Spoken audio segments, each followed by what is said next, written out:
another, I guess, month at this point. Another month. And another Glassmaker update.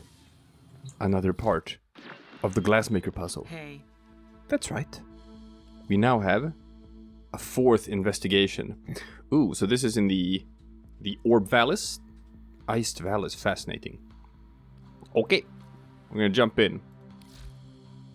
I'm gonna jump in immediately. Dreamer, meet Cutter. This is the guy our Grenier victim was trying to contact. If Grawl was part of a Simaris United Whisper network, then Cutter must have been his handler. So this was his bolt hole. Look around. Let's see what we can learn. Alright, so it's in a Vallis cave. That's kind of cool. Neat. Now, we're not just going to cover this investigation. There's another couple of updates that we're going to go over once I'm done with this.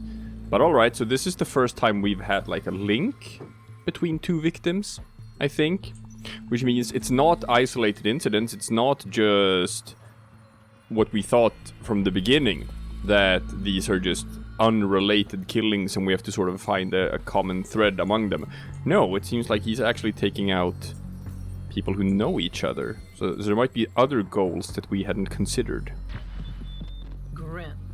Looks like he had a moment with his killer, and he did not like it.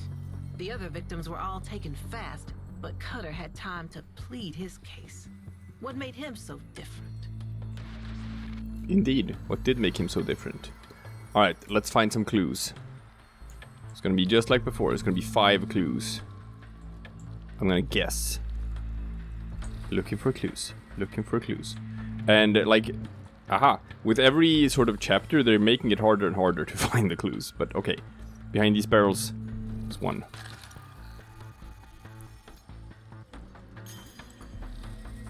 Okay. A data tablet containing a personal file for Shig and several other victims of the Glassmaker. So this is going to be one of like a previous victim. I think Shig was one previous victim. Files on Shig, Vondu, and Grawl. Yep. The other 3 victims. Cutter made a case for them being used. Shig was to invent some kind of device. Vondu built it. Grawl had the encrypted access so the device could broadcast wide. But broadcast what? Also, they all knew each other. So they're trying to make something happen, and the Glassmaker is trying to stop it from happening. Fascinating. So mine was Shig.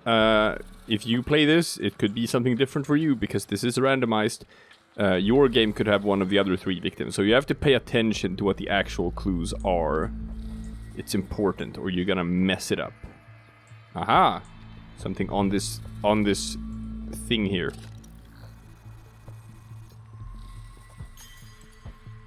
It is a DigiDrive, a low-capacity data storage device. We had it good under the corpus. Death in check, a future, then Solaris United got into Mum and Dad's heads. And then Deck 12. They're gone, and I'm here with all of their debt and mine as well. I hear Vox knew Deck 12 was a risk, and Vox sent them all down there anyway, to burn. Yeah, that's the exploiter orb. That's like if you play the Fortuna missions in the quest lines, you learn about this. So it's some people who didn't really like the whole Solaris United thing and thought it was better just being corpus slaves, like just flying under the radar. Oh dear. So what was this called? It's called a DigiDrive. Gotta remember. Also probably have to remember what it looks like. Okay, I think I got it. Now we gotta cross over to the other side. Find more clues, We got Shig, we got a DigiDrive, aha! A datapad. With Parvos Granum. A worn data tablet. Files are open on Granum. Interesting. Looks like Cutter was assigned homework. Looking into Parvos Granum. Something about old ways. Did they know each other back in the day? Nihil seems to think he and Granum might be on the same page. An ally? Oh, if Parvos Granum is involved with this Glassmaker thing, that makes things super interesting. Super interesting, but Parvos Granum doesn't seem to be all that, like, opposed to Solaris United. He seems to think that they represent the old Corpus ways better than the current Corpus do. I see something over there.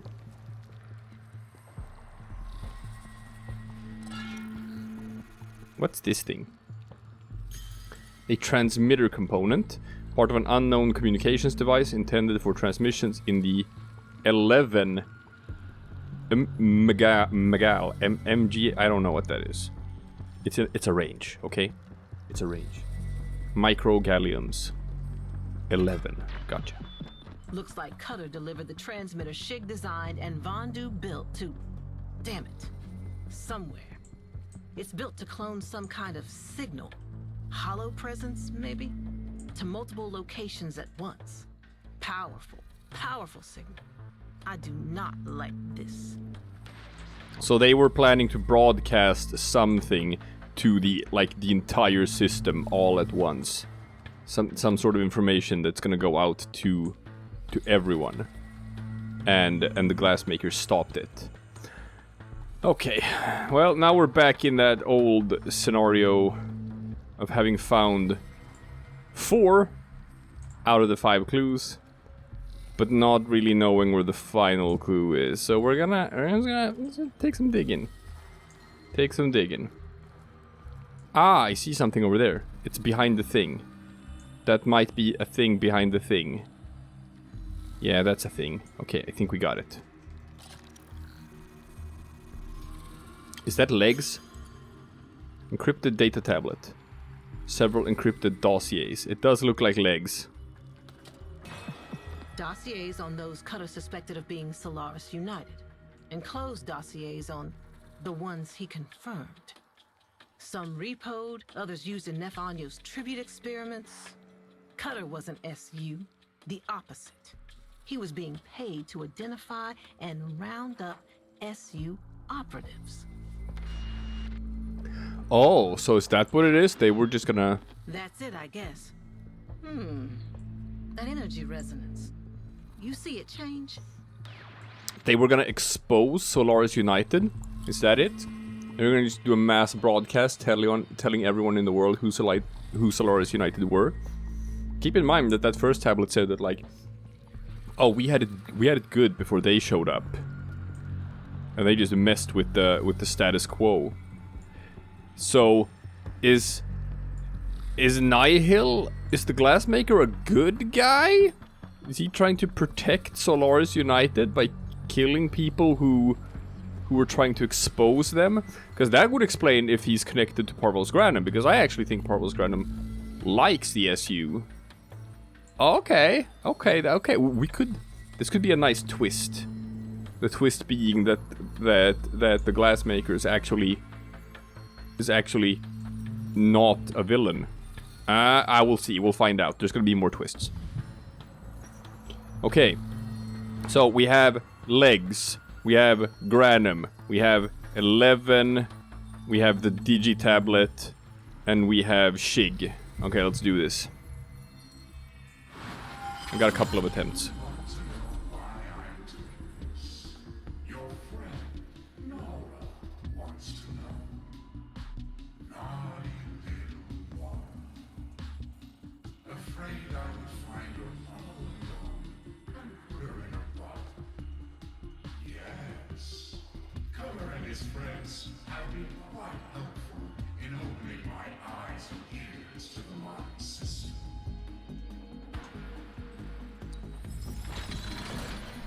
What do we got?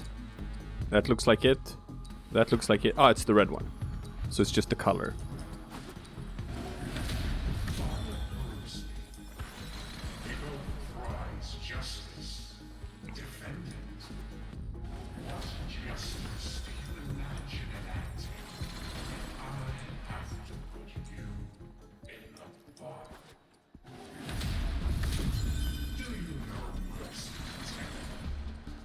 Granum. It was a trade. But to trade one must belong. Color never did. It was a nation of law. And to that, he was truly loyal. Got it. A traitor he was. And for all his proud words, he begged him. And I killed him, I suppose. Killed what he was. But you killed too. Constantly. Doesn't put you in much of a position to judge. I have ordered that I need. Order will no longer be upheld. One mystery at a time. I am amplified. Soon I shall be everywhere, and with it, order.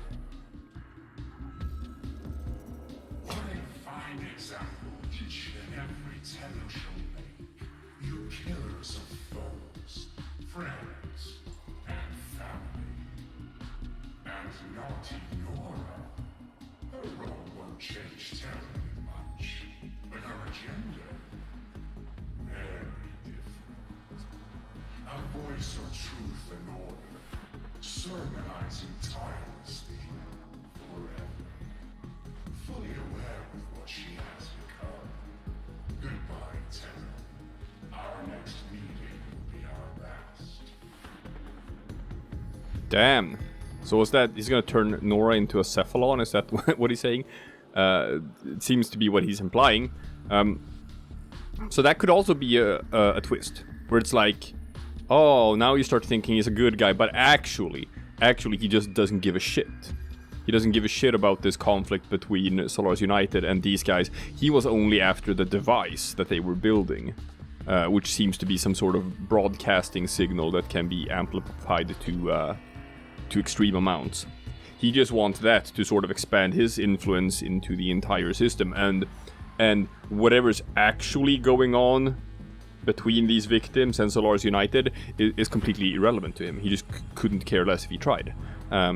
So it's not about justice at all.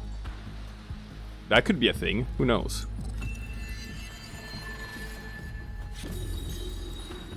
Well, look at that. That no longer looks like a human body, does it?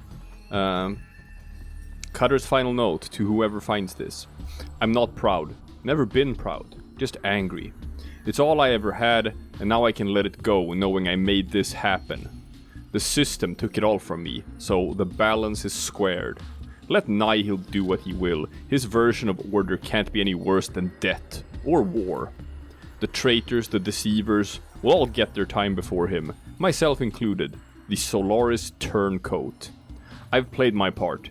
Everything is in place. I know what awaits me, and I don't care. It was worth it. Maybe the terror will keep people honest. Maybe that'll be a better life. Better than the one Vox took from me. Oh, Jesus Christ, man. So he knew that, like, this is gonna be the end result of my actions. You got that right. Poof. So close. So close. Just one final investigation. Lay 'em low and burn their shadow. And then Later. we'll be at the bottom of this. But for now, we have some other stuff to check out. They've, as you can see here, update 28.3.0. It's an update in preparation for Heart of Deimos. This is just out on PC. It's not out on console yet, so we're gonna test this little part of Heart of Deimos to sort of just make it a smooth transition. But when the 25th comes, this update is going to be available for everyone at the same time on all platforms. So, what we can see immediately in the start chart is that they have moved the derelict. The derelict is no longer up here where it used to be, now it's here, and eventually this is going to be removed entirely. This is going to be Deimos instead. And as you can see, all of these nodes are now accessible whenever I want to. They no longer require keys. Those keys have been removed, and this is going to be the case moving on as well with Daimos. So they're gonna add the open world area somewhere here and the hub world. But these old like Orc and Derelict nodes are gonna remain here on Daimos. They're gonna look exactly the same. They're gonna use the exact same tile set. And you're still gonna be able to get your vaults with your corrupted mods in them. You just no longer need keys to access them. Which means that they are now open to public matchmaking. Which they weren't before. You know what that means? That means you can all get the HEMA. Because previously, to get mutagen samples, you either had to run on Eris to get your mutagen samples where they are a rare resource and you don't get anything at all. Or you run Derelict, where they're not a rare resource, where they're just an uncommon resource and you get tons of them, but there's no public matchmaking. So you sort of have to go to the recruit chat and try to get people to go with you for mutagen sample farming. But no, now it's public matchmaking. It's going to be so much easier now. So you're just going to be able to do like passive farming of mutagen samples, which is great. Everyone's going to get that HEMA and we can stop complaining about the cost of the HEMA. So that's one thing. As a result of this, that the keys are no longer required, then the resource required to get these keys, the nav coordinates, they're no longer needed for anything. So they are now a sellable resource. You can now sell your nav coordinates for 25 buckaroos each. So I have like 7,000. If I were to sell all of these, that's 184,000 credits. I don't know how many you have, but if you're strapped for cash, I'm just saying, you can now sell your nav coordinates. You're probably going to be fine with that. Who knows? Maybe keep some of them if they have some use in the future. But hey, that's a thing you can do if you want to. I think they're also going to refund you for all of the keys that you have previously crafted. Like with all the resources you used to craft them. So that's a nice little change that they have made to the game. Another nice little change they've made to the game is that they've already put in the new Helminth room. You can't interact with it yet. You can't do anything new with it yet. But you can look at it. You can see what it looks like. You can see Mr. Hungry Boy. He's already here and he's waiting. He's waiting to be fed. Nom, nom, nom, nom, nom. We can't feed him just yet, but we will be able to on the 25th when Heart of Deimos is out. And there's, you know, everyone's doing it right now. Everyone is creating their assembly line of Warframes to chuck into the Helminth to claim their abilities. So you can start customizing your Warframes. Earlier today, I have put out my own top 10 list.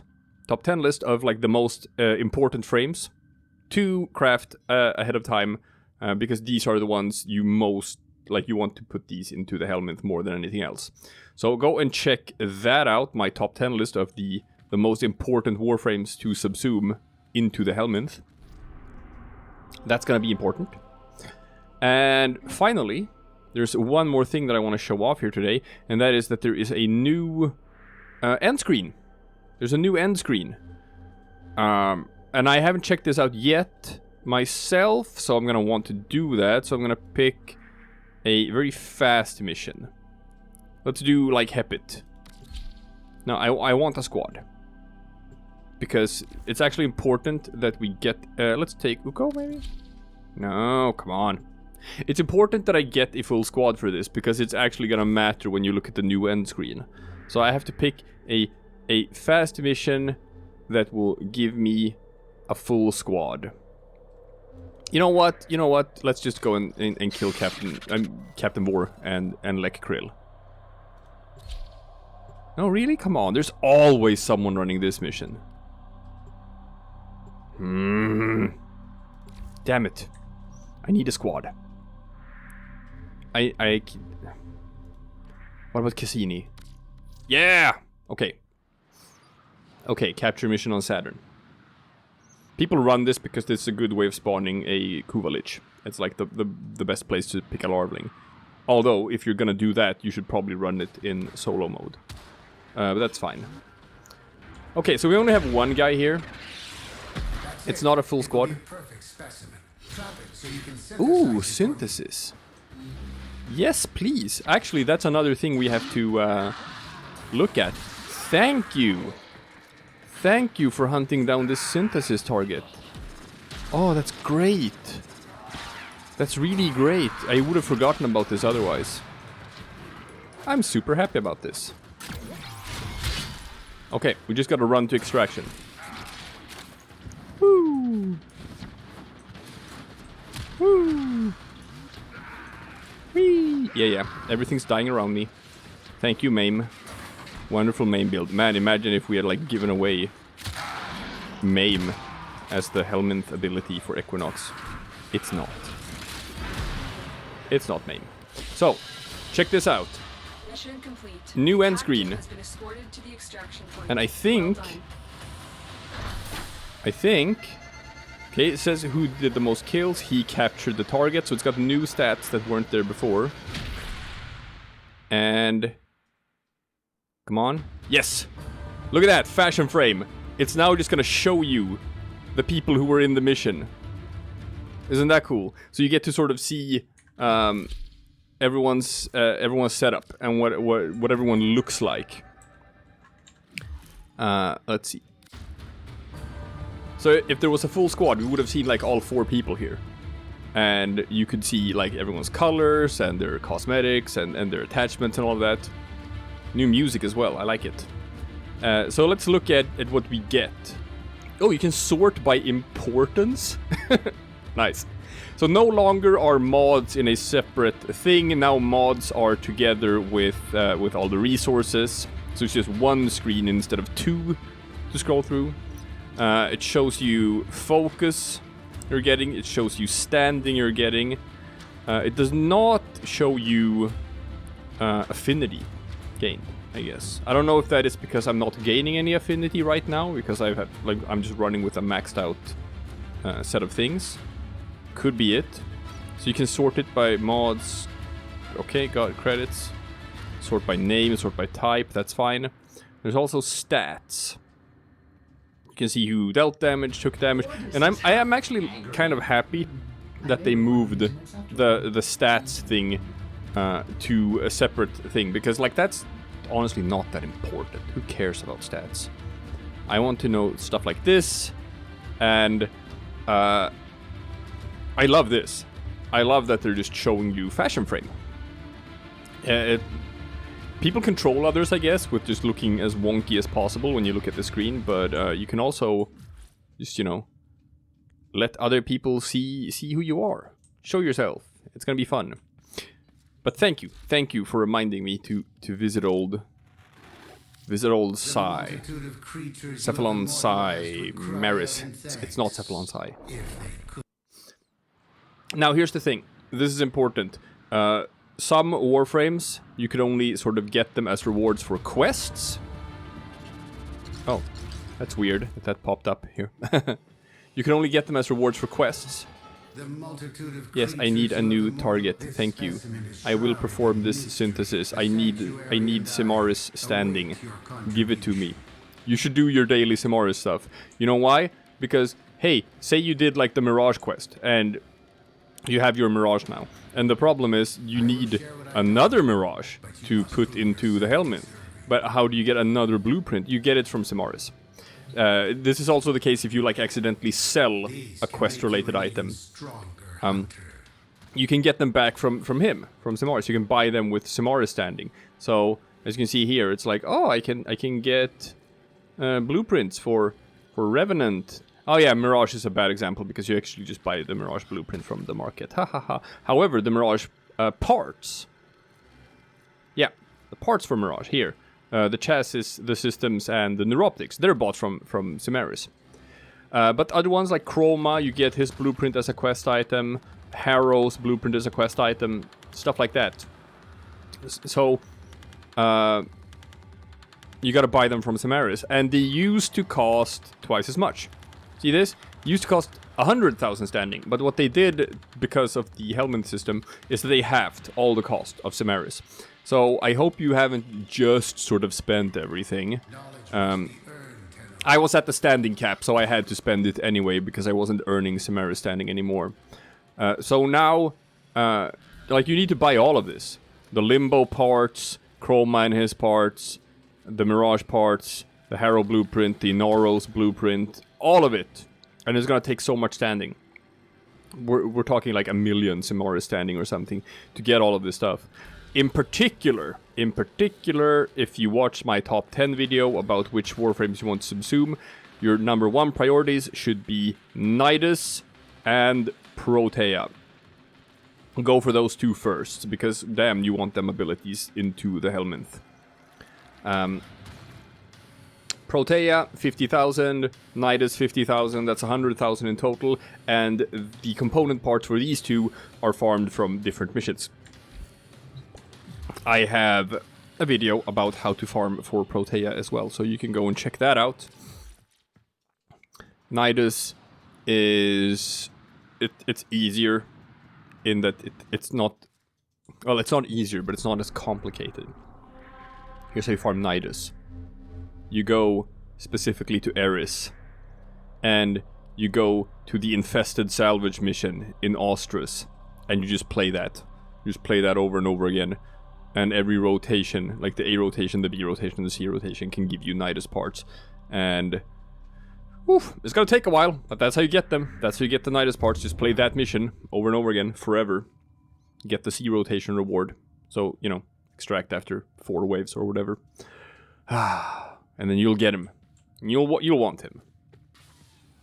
Now there's another, like there's more updates, or there's more stuff that came with this update. They sort of changed how one Zephyr ability works, stuff like that. But that's not as important. I think I've covered the most pertinent things that you need to know about in this update, which is obviously the new end mission screen, which is rad. I like it. All right. See you next time, people.